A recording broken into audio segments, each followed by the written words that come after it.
Why does your scanner show the P2805 engine code? What does it mean? P2805 is a diagnostic trouble code for transmission range sensor A or B correlation.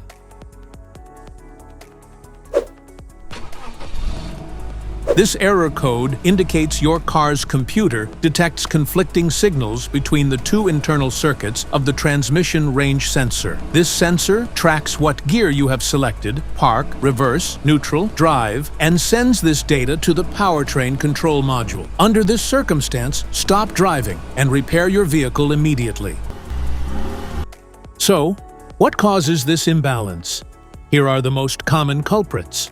This error can be caused by these possible faults in your vehicle. Faulty transmission range sensor.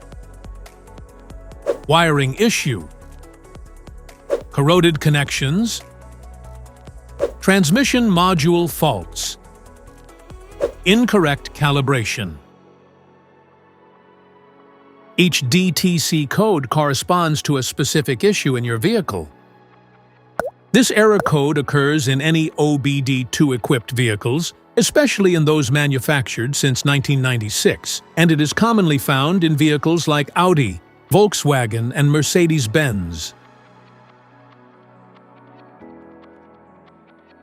If you want to fix this error code, let us know in the comments section. We will definitely make the video on your demand. If you like this video, don't forget to subscribe to our channel. Thanks for watching.